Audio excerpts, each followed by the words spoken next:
strong message of unity. A welcome to country made in a spirit of peace and a desire for harmony with all peoples of modern Australia. Of course, the discussion over the voice to Parliament will be contentious, and it is not the only issue that will be vigorously contested. Beyond the fine sentiments heard in the formal ceremonies, early salvos today were being fired over climate change. And I'd call on people across the Parliament, regardless of their party, regardless of their historical position, to recognise the sea change in the views of the Australian people and support this legislation. The fate of the government's climate change bill is unlikely to be decided before the legislation hits the Senate in September. The Greens want the proposed new laws to make clear the 43% emissions reduction target for 2030 is a floor, not a ceiling. Climate Change Minister Chris Bowen confirmed today the government will be seeking to set a more ambitious target for 2035, determined by a revived Climate Change Authority. And the Greens welcomed that change.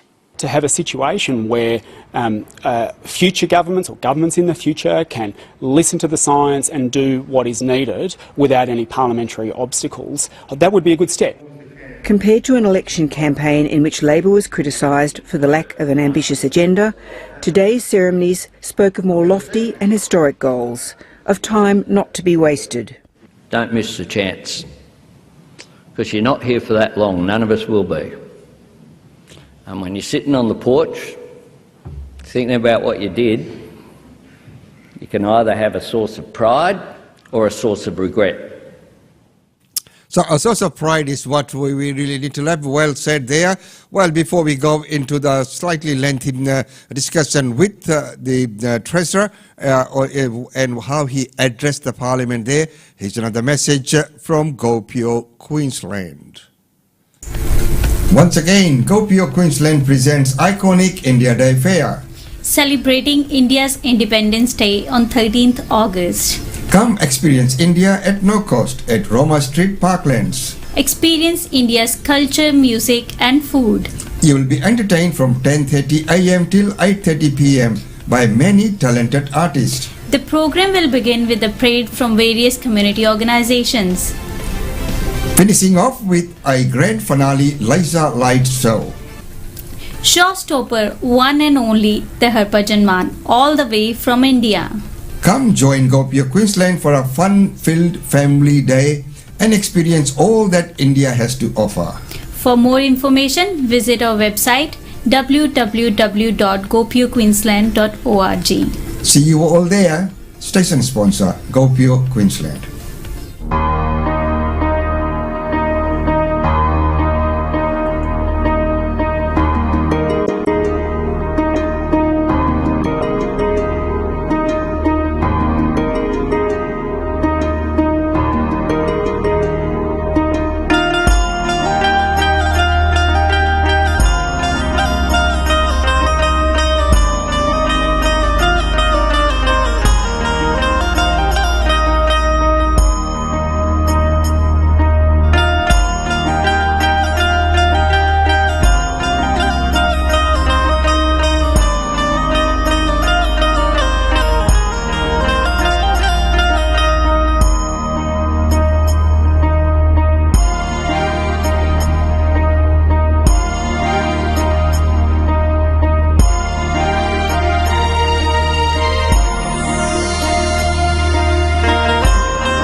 So there you are, ladies and gentlemen, Gopia Queensland's iconic India Day Fair coming back at Roma Street Parklands on the 13th of August from 10:30 a.m. We'd love to see you all there.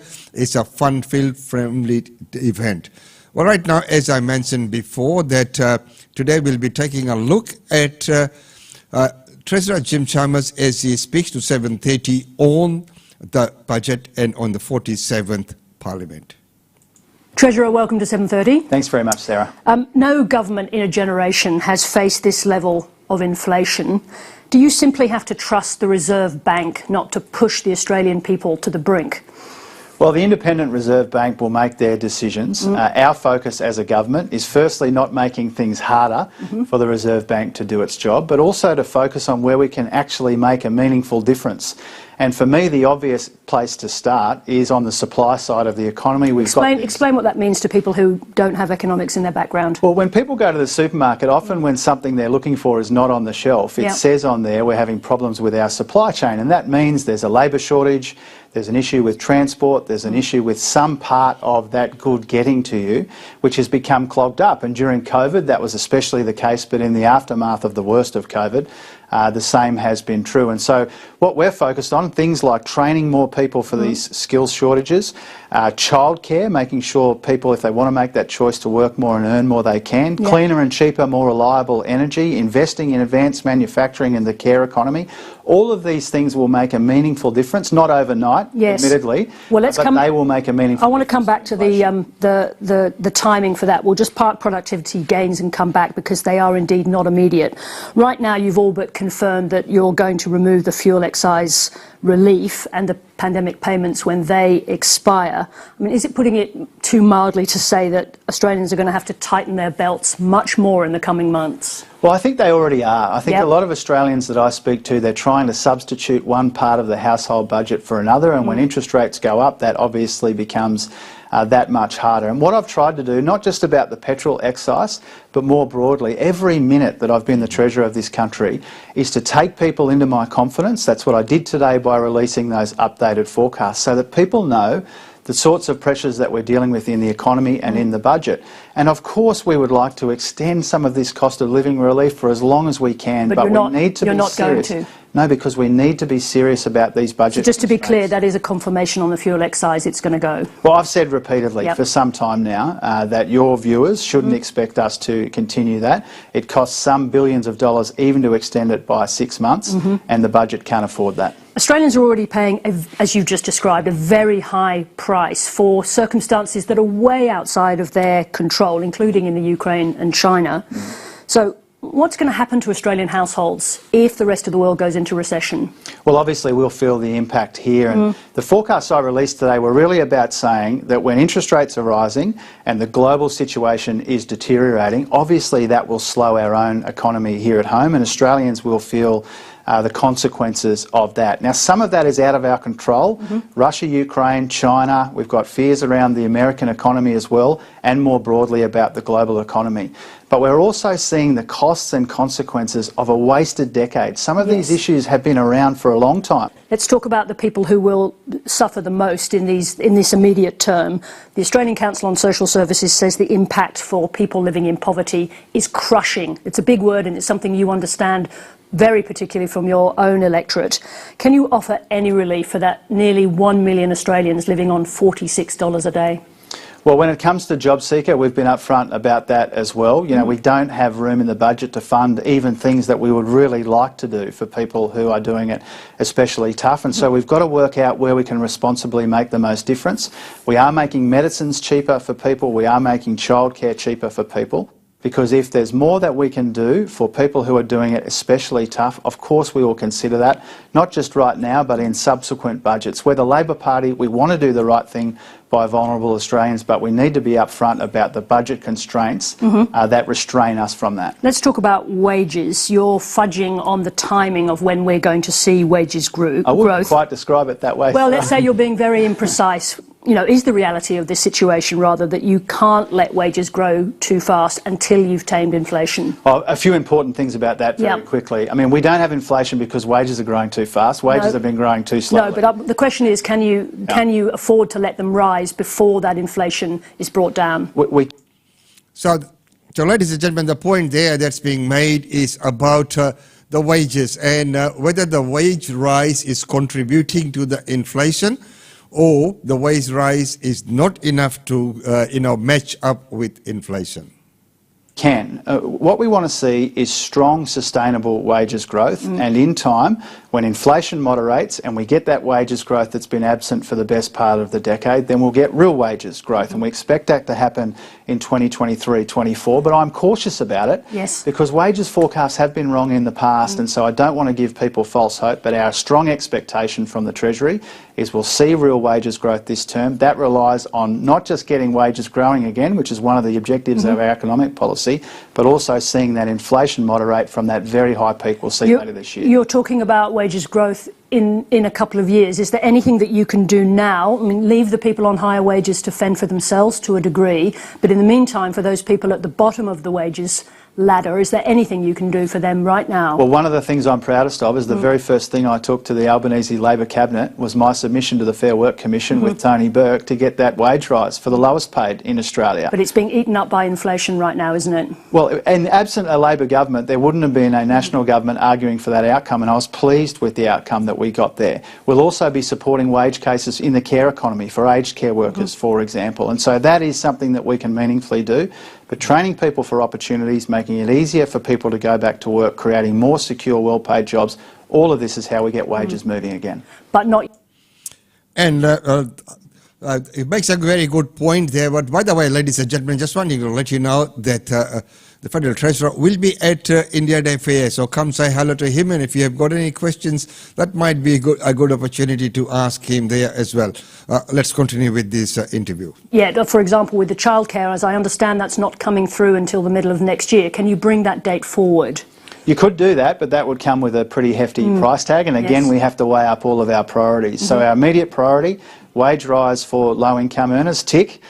We've got some other responsible cost of living relief coming down. But again, I mean, there's lots of things we would love to do as a Labor government, but one of the things that we are very conscious of, we've inherited that $1 trillion of Liberal debt. We can't do everything that we would like to do. I just have to say about that, it's a very large debt, but you were in the opposition when a very large portion of that, or I should say a significant amount of money, was waved through in the face of an enormous crisis with the pandemic, but you were part of saying yes to that. We tried to be constructive about it, but it is, I think, a fact now that a lot of that money was wasted, and we've uncovered in the course of the last couple of years a shocking amount of rorts and waste in the budget, which is one of the reasons why we've got that $1 trillion in debt and nowhere near enough to show for it. And the important thing about this, as interest rates go up, every dollar that the government before us borrowed to fund rorts and waste is now more expensive for us to service. You just used the term sustained wage growth. Now, we know that this is a broader question, but let's keep it tight. But you know that you can't, you will not be able to achieve sustained wage growth unless you make significant reform to the economy, significant reform in productivity, and which has been so low for so long, business investment and a number of hours worked. So what are you going to do to change that picture? We're going to reform the energy market, cleaner, cheaper, more reliable energy. We're going to reform childcare to make it easier for people to work more and earn more. We're going to reform skills in this country so that we're dealing with areas where there are serious skills shortages holding the economy back. And one of the reasons we're having this Jobs and Skills Summit in a few weeks now here in Canberra is because we want to bring people together around these big national challenges. That will be a point of the summit, but also a point of the Albanese Labor government, to bring people together after a decade of division to recognise we've all got skin in the game here. If we get sustainable wage rises, we get productivity growth, we get the economy growing the right way, then we can all succeed together. And the absence of that mindset has been very damaging to this country for a long time. So one of the points that's been made there is, weighing up the wages growth compared to productivity. Well, of course, we know there is a big labour shortage and people are looking out for staff. But what's happening out there is, the businesses really do need to make money. They need to be able to afford to pay that. So it's a catch-66 situation where, the wages goes up, the fuel prices have gone up, the interest rate is going up. That means it costs more to run the businesses. How can they afford that? So, one of the things that, is quite a challenging situation, and this is how the Treasurer has been handling that situation. Just the words tax reform don't appear in your statement today. Is it just politically too difficult and too painful for you and your government to tackle tax reform? Well, the first bill I introduced into the Parliament was a tax reform to make electric vehicles cheaper. And when it comes, it's at the small end of a very large problem, right? When it comes to tax reform to help repair the budget, we've set our priority as multinational taxes. Let's talk about the budget. You said today our government must make the hard decisions necessary for responsible budget repair. Does that mean reconsidering some of your election commitments? No, I think our election commitments are actually more important now, given the pressures that we anticipated have become a bigger challenge for the economy, and so they're more crucial than ever that we implement some of those policies and reforms that we've been talking about in this interview. And so people can expect that the priorities that they endorsed at the May election will be budgeted for in the budget in October. Staying with the budget, is it the best hope for you and your budget and future? And one of the points that the Treasurer made there was that keeping up with the promises, the election promises, and we know that one of the election promises was $3.5 million for the India House project in Springfield. So it will be interesting to see how and when that is delivered. And ladies and gentlemen, by the way, I'd like to also thank Sunny Arora for that video promo of India Day Fair, which we will be playing in a little while again. Well, right now, let's get on to this tail end of this very interesting interview this morning. It is on the budget and what the Treasurer has introduced and how he is going to challenge with the new government. Budgets, in fact, that iron ore, gas and coal continue to provide record revenues for Australia. Well, they are big earners for Australia. There's no use pretending otherwise. And for as long as there's global appetite for our commodities, then we will sell into those global markets. One of the reasons why the budget has been propped up in recent times is because we've been getting really strong prices for our commodities on global markets, and that's important to our economy. Is that why the... So that is what our Treasurer is saying. Let's take a look at a slightly different report and find out why is everything actually so expensive. How much would you pay for one of these? How about a kilo of these or a litre of this? The answer is probably a lot more than you used to. In June 2020, you would have paid $21.40 for the lot. Now, according to a new study, the national average tallies up to $30.90. That's a 45% jump in just 2 years. This is a classic example of supply-driven inflation. And these humble staples are just the tip of the iceberg.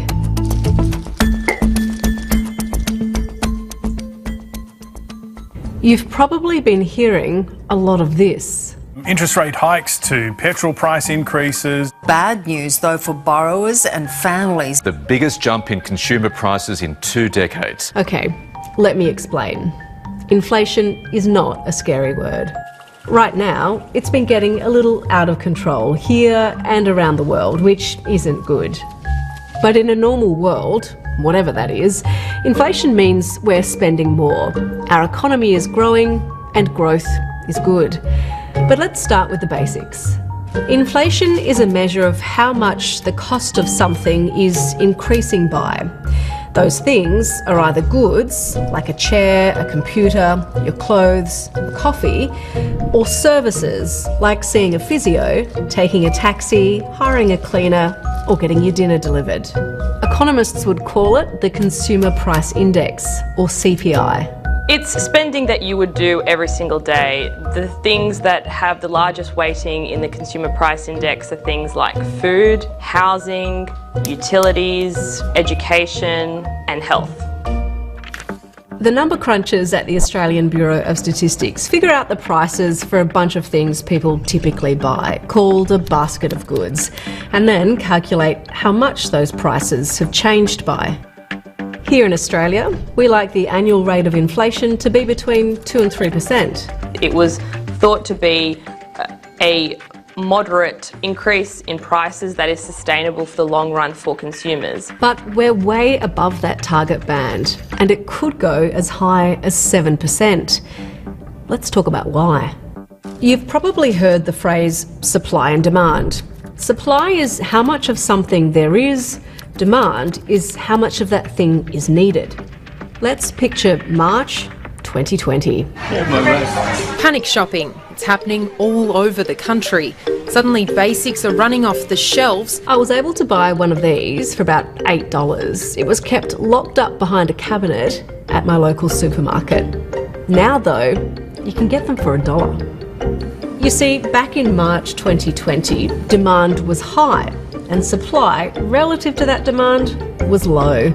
So the supermarket had the power to charge whatever I was prepared to pay. It was a classic case of what economists call excess demand, and that happened a lot at the start of the pandemic.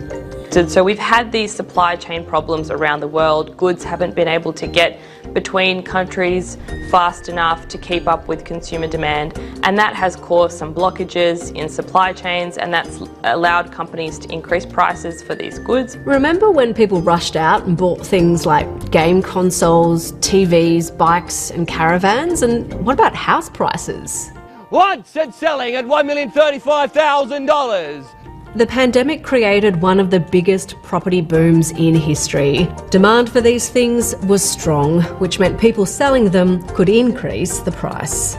All of that was inflation caused by demand. Governments gave a lot of consumers direct money handouts, interest rates were cut, and consumers couldn't spend on their normal services activities, so they felt more cashed up and they had more excess cash sitting in their bank accounts. But now the biggest thing causing prices to increase quickly is a lack of supply for some of our everyday needs. You know what I'm talking about. Power bills, fuel, groceries, all life's basics are costing us more.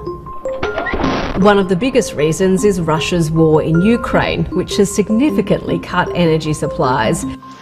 And recent floods here have stripped back supply of lots of fruit and veg. This is inflation caused by a lack of supply. And it's kind of reaching breaking point. And it's not just here. Inflation is at a 40-year high 9.1% in the US, and it's about as bad in the UK.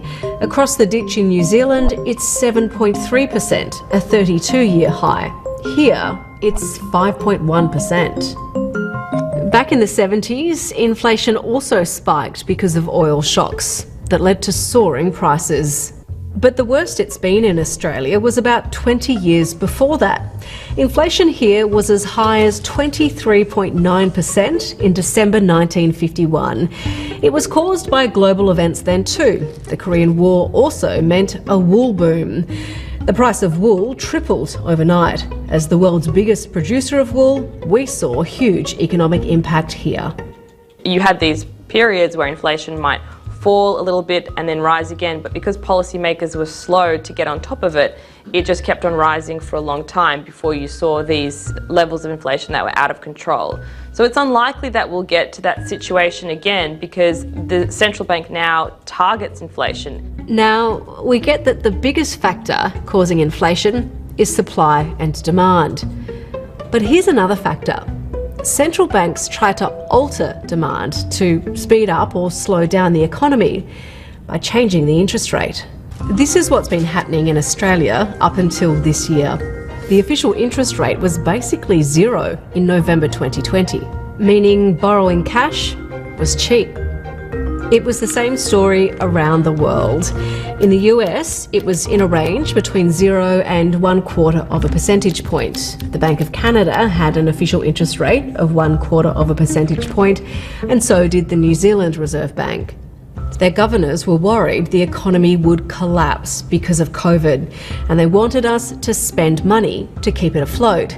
Making cash cheap meant people borrowed more, and they spent more, and demand kept rising. Central banks can force inflation to go up, and they can force it to go the other way too. But it can get tricky. Here's why.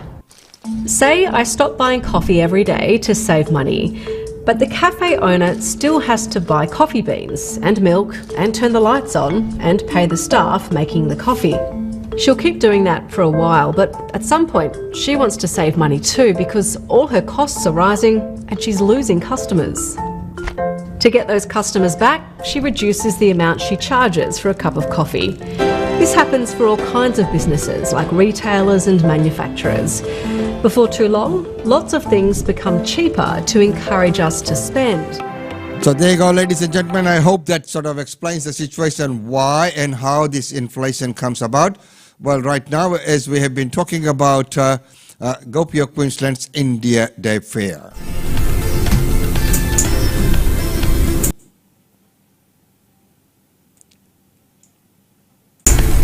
Once again, GoPure Queensland presents iconic India Day Fair, celebrating India's Independence Day on 13th August. Come experience India at no cost at Roma Street Parklands. Experience India's culture, music and food. You will be entertained from 10:30 a.m. till 8:30 p.m. by many talented artists. The program will begin with a parade from various community organizations, finishing off with a grand finale laser light show. Showstopper, one and only the Harbhajan Mann, all the way from India. Come join GoPure Queensland for a fun-filled family day and experience all that India has to offer. For more information, visit our website www.gopurequeensland.org. See you all there. Station sponsor, GoPure Queensland.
Ladies and gentlemen, there you are. So today, our lead out story is a good story, you know. So we've looked at the budget, we looked at inflations and other things, and we've talked about the upcoming India Day Fair. Well, of course, we are in Australia, and we always need to recognize, appreciate the indigenous culture. So Gama Festival is celebrating the First Nations Festival. Arriving to northeast Arnhem Land, the Prime Minister was gifted a traditional Yolngu welcome. Anthony Albanese made a pledge to give Indigenous Australians a voice. Now there's pressure on the Prime Minister to deliver. We should cherish it. We should be proud of it. We should celebrate it. And we should recognise it in our national birth certificate, the Constitution of Australia. Many here say it's time for Mr Albanese to lay out the next steps towards a referendum to create a voice to Parliament. It's really important that we don't leave Gama without some progress. Community leaders are calling on the Prime Minister to announce detail on what the voice to Parliament would look like and steps towards a referendum. Coming full circle from Malcolm Turnbull's rejection of the Uluru Statement right here in 2017. He's among thousands of guests here at Gulkula in northeast Arnhem Land. Welcome back to these sacred lands after this remote region was closed during the pandemic. Indigenous Australians are hoping this government will give First Nations people autonomy and power through a new advisory body. Here at Garma, the Yolngu people share rich culture and traditions and hold important discussions to progress the future of First Nations people. Meaning, over the next The festival began hearing from the next generation, bringing Yolngu and non-Indigenous youth together to share in cultural activities. Other people might be learning our culture, Yolngu's culture, and I think they might love it. While Garma has been on hiatus, the Yothu Yindi Foundation has been working to open a bilingual school, which is making a tangible impact for local families. Tupamabaka, which sits on a small community called Gunyangara. Now, in that community is up to 30 to 35 children who are getting a school attendance rates of 90%. Now, that's quite unique in the Northern Territory. On the agenda this weekend, a push for more accurate First Nations history to be taught in schools and the need to amplify the voices of Indigenous women. It's them speaking about their lives and their lived realities to help inform policy designers, service providers, agencies of government and governments themselves in getting it right when it matters. This will be the Prime Minister's chance to spell out his reform agenda for Australia's first people. Hope and optimism that change is coming. Kirsty Wellauer, ABC News, Garma. And change for the better, that is just so wonderful to see that happening. And as in the report was mentioned that the promise is one thing, now you got to deliver. So the government has a few challenges ahead in terms of promising on the election promises, or delivering on the election promises, I should say. Well, right now let's finish off with some of the functions and events taking place.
So, ladies and gentlemen, that's about all we have time for you today in this segment. Thank you so much for joining us on this 30th day of July. Well, the Temperature is still remaining on 13 degrees and quite sunny out there today. A beautiful, glorious day out of the window from this studio here. Well, this is a super busy weekend. There's so many functions happening. We'll keep you updated and bring you all the report on Monday. But wherever you're going, please make sure that you still do exercise care. There's a lot of talk about the pandemic and all those things happening. So wherever possible, please do exercise care, maintain those social distancing, and do the best as you can. You do the right thing by yourself, others will follow. Until Monday, it's goodbye from us.